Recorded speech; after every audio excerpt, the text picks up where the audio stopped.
Binghamton Now, News Radio 1290, WNBF, and WNBF.com. I'm Bob Joseph. Joining us in the studio is Sharon Ball, Democratic candidate for the state Senate in the 52nd District here in the Southern Tier. And Sharon Ball, welcome to our program. Thank you, Bob. It's a pleasure to be here.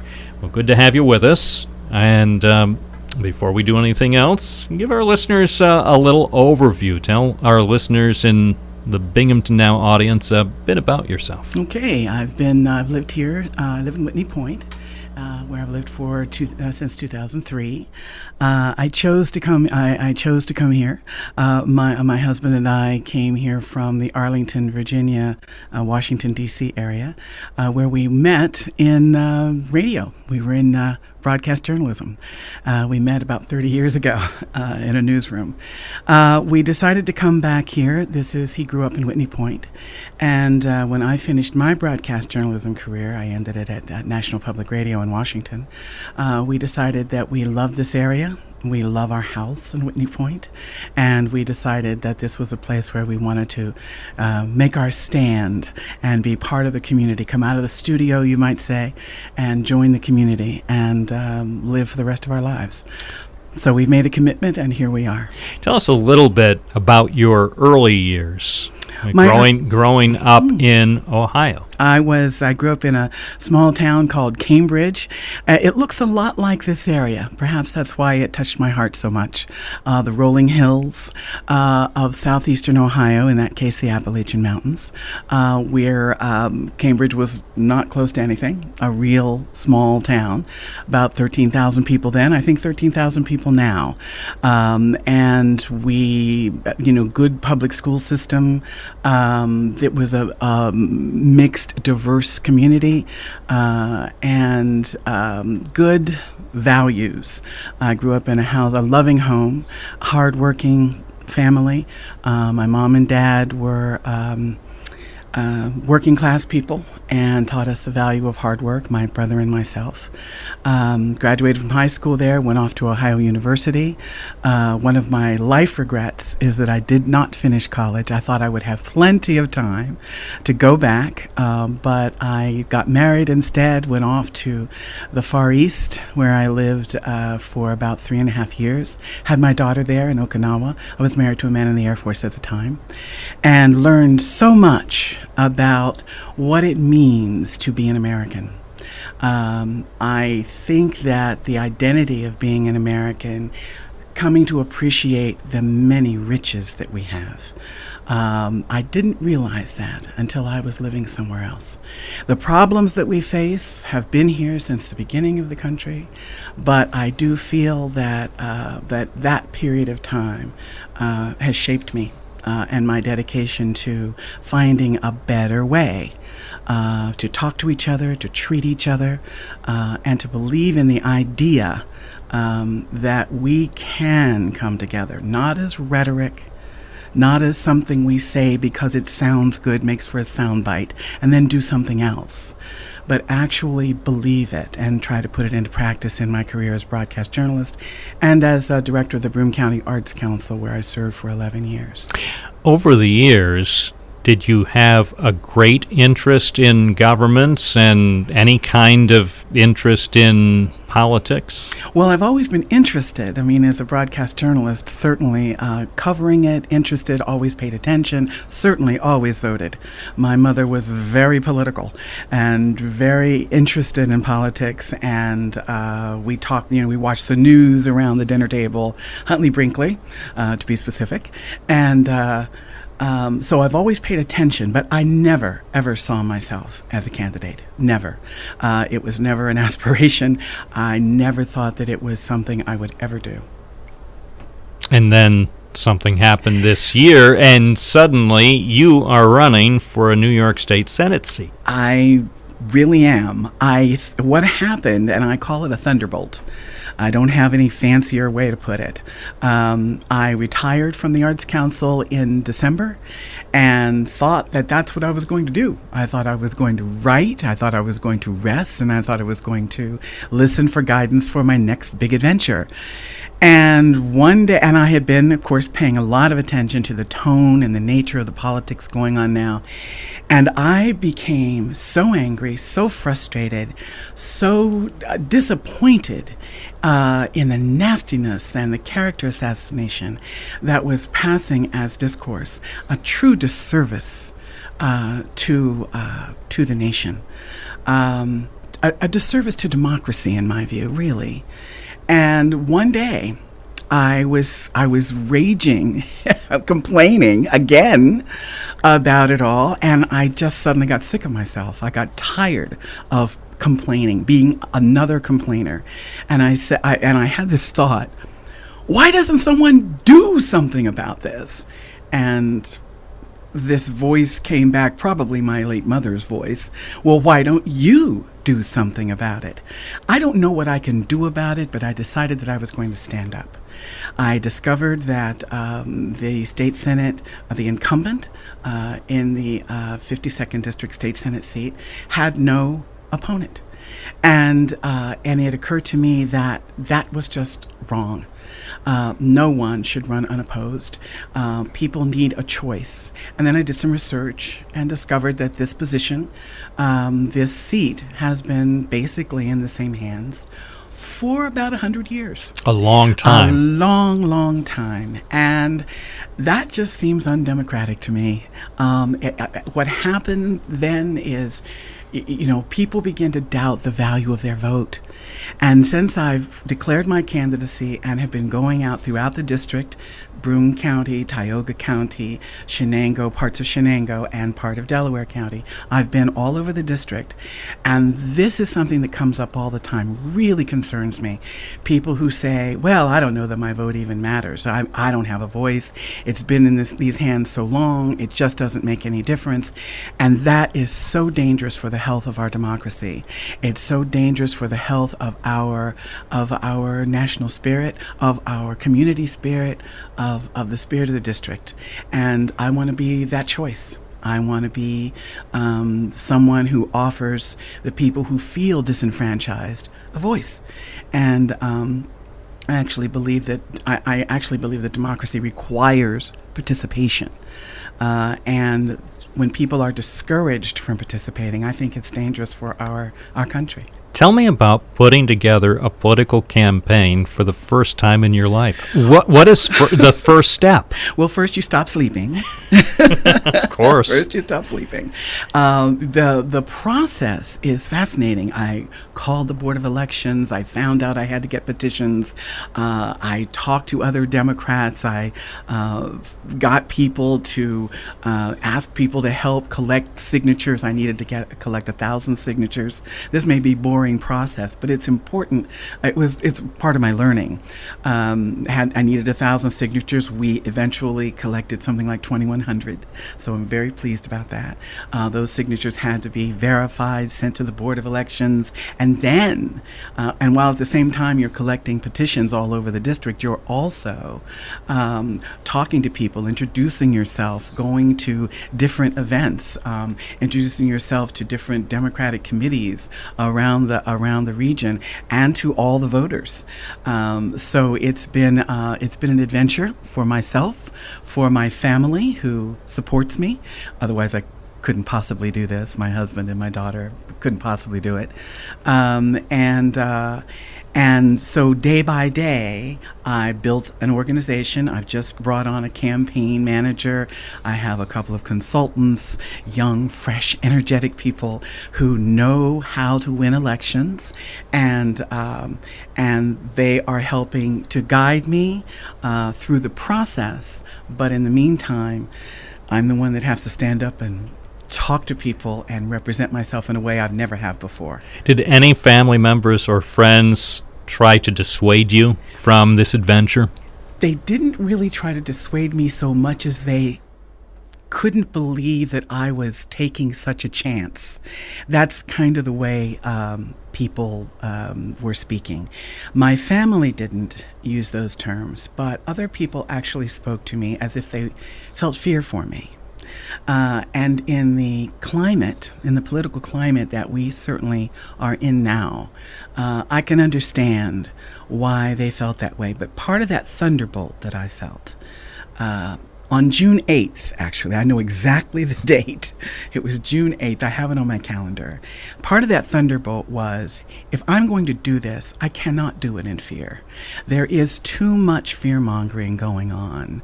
There are many things to worry and be concerned about, but the promulgation of fear as a motivator and anger as a motivator, these are negative things that rot the body politic, and I can't succumb to it. I'm just standing up fearless. Why are people so angry? That is such a good question. I've been talking to people, and I've encountered some of them out in the district. And I think I have to give you one example. A woman that approached me, asked me what my party was or how I was running, and I said I was running as a Democrat. And she threw her head back, threw up her arms, and began to harangue me about the evil of this party, about how it was actually amazing. And what I did was I was trying to practice calm. I was trying to stay calm, not respond, not react, really trying to listen to what she was saying, to see if there was something I could learn about that very question. Why is she so angry? And the conclusion that I reached as I tried to stand back from the emotion of not responding was that she was terrified. She was terrified of the way her world is changing. We are living in amazingly changing times. You know, we can count it from 9/11 perhaps, when something happened that none of us ever thought could. And I think that rattled people to their core. And unfortunately, there's been political use of that fear. An intentional manipulation of people's feelings and some of their worst fears are being used for political gain? Absolutely. And I don't think that's new at all. I think that's just kind of politics, what happens in politics, which is one of the reasons I never thought I'd want to get into it. But the thing is that in a world where we really do have terrorist attacks to worry about, where there really are people being attacked and killed, where there was 9/11 and all that's happened since, where you have these examples you can point to of risks, of the fact that the world that we imagine to be safe, so many people imagined it to be safe. There are other populations in this country and in this district who never felt safe. So for them, it's probably not as new as it is for some others. But when you have those examples, it's easy to point the fingers and blame that fear, sort of find a target for that fear, find a target for that anger. It's just very easy to do that because, unfortunately, we're all emotional creatures. But it's no way to run a railroad. It's no way to run a country. It's no way to run an election. It's no way to lead. And I am very disturbed by the meanness and viciousness and what it sets off. It sets off violence that we've seen in this campaign. It is so unhealthy. When are we going to be able to pull it back? Sometimes you let that genie out of the bottle and you can't get it back. And responsible leadership, responsible political leadership requires that someone stand up and say, no, this isn't your fault, but we should not be playing with it. Leaders should not be inciting violence, inciting anger, inciting terror. Our guest in the studio, Sharon Ball, Democratic candidate for New York State Senate in the 52nd District. Are there some specific issues that you plan to focus on between now and November as you ratchet up your campaign against the incumbent Republican Fred Akshar? Well, I guess probably the biggest issue for me is the impact of political corruption.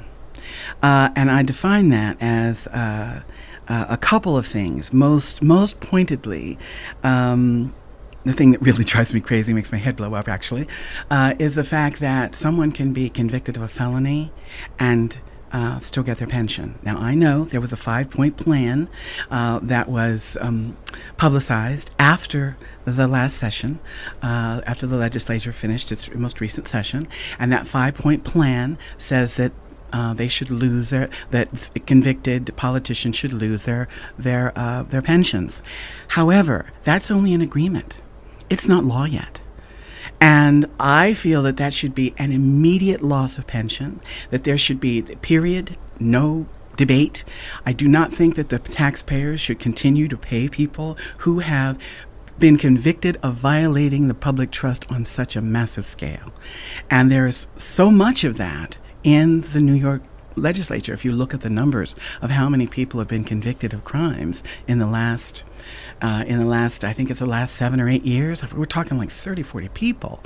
That is ridiculous. And all of those people are still can get their pensions. And who's paying for that? New York State taxpayers, people in my district, me. That shouldn't happen. I consider that an element of corruption. I consider it a problem when campaign donations, that politicians can use campaign donations to pay their legal bills when they are under investigation, when they've been indicted, when they're in court over perhaps breaking the law, violating the public trust. They shouldn't be able to use their campaign donations for that. The frustrating thing for most New Yorkers, I think, is when a prosecutor, when U.S. Attorney Preet Bharara can say repeatedly, essentially, there is a culture of corruption in New York State government, and that essentially, I'll paraphrase, almost everywhere he looks, he finds that corruption exists. The only reason, perhaps, that he hasn't managed to have more indictments is he doesn't have more investigators, and he's only one man. I am, I moved here from someplace else. I know that these issues exist everywhere, but I have been stunned by, I guess I should call it the flagrant disregard of public opinion when it comes to these issues in New York State government. The idea that this is still under debate, that these issues are still under debate, the LLC loophole, this massive loophole that allows, unlimited dollars to flow to politicians, this loophole should be closed. It's not this is not partisan. These issues, in my mind, are not Republican or Democratic issues. These are issues of good government. And the government is not acting well. And what I think one of the, not only the waste of taxpayer dollars, and so so how can we believe it when we hear a politician say, at whatever level of the state, that there's not enough money in the budget for X, Y, Z. But there is enough. But I wonder how much money has been wasted, how much money is being misdirected because of corruption, because of mismanagement, that could be better suited, could be applied to programs that help people, programs that actually contribute to economic development, rather than sucking money out of those efforts. You are running against a man who's only been in office for several months. He defeated Democrat Barbara Fiala in a special election. You may have heard it wasn't even close, by the way. It wasn't even close. And that was despite the professed support of Democratic Governor Andrew Cuomo. Now, based on everything I've been able to discern, the real extent of Andrew Cuomo's support for this Democratic candidate in this Senate district consisted of about a 1-minute phone call to Susan Arbetter. And after that, saying how much he supported Barbara Fiala as the Democratic candidate, we didn't see or hear of anything significant in terms of support. In fact, a lot of people truly believe that Andrew Cuomo is really happy to have Republicans continue to control the state Senate, and as we've come to find out, he rarely does anything to support Democratic Senate candidates. Is this year likely to be any different? I can't speak to his mind or his intentions. I can only talk about what I've seen in quotes. I have not. I did meet the governor a couple of years ago when he was here in the Binghamton area. It was just a meet and greet. I have a photograph. But the thing that I am concerned about, that I have seen stories and quotes from the governor speaking to the fact that he works with Republicans. He characterizes it as being able to work across the aisle. I have no problem with that. Being able to work across the aisle is the only way to get things done in government. You have to be able to work with others. I have a history of that in my professional life.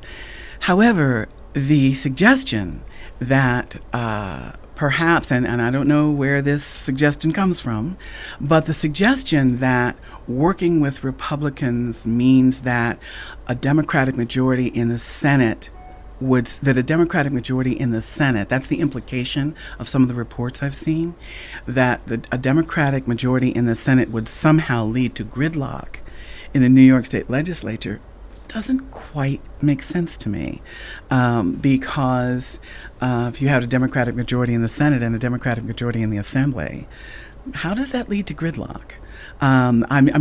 These are just the questions that it raises for me. So I question. These questions have been raised to me and in reports, and where there's smoke, there's fire.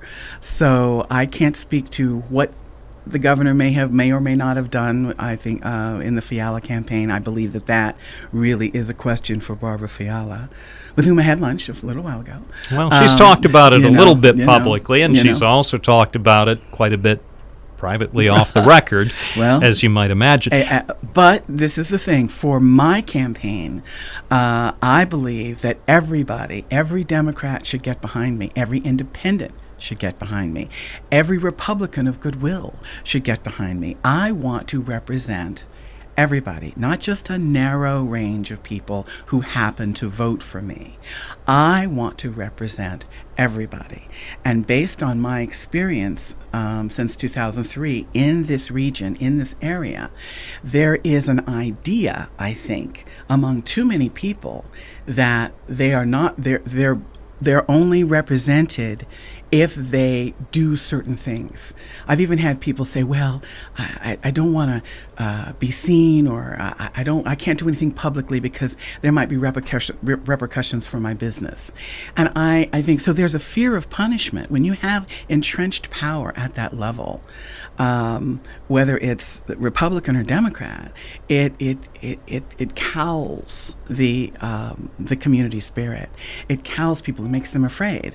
And I just think that's wrong. If people would like more information about your campaign, how can they obtain that? They can go to, send us an email. We're constantly looking for suggestions. Sharon Ball State Senate @gmail.com. We also have a Facebook page up and running, Sharon Ball State Senate on Facebook. Our website is under construction and will be up and running soon, and that also is Sharon Ball State Senate. We've got a theme here, SharonBallStateSenate.com. That will be up very soon, probably by tomorrow. And we can, and people who want to call, let me give you the telephone number. It's 607-283-4160. That's telephone number for our campaign. 607-283-4160. Is that what I said? Yes, 4160. And so there are all these ways to get in touch, and we are reaching out. So we want to hear from everyone with their ideas, their suggestions, their critiques, their thoughts.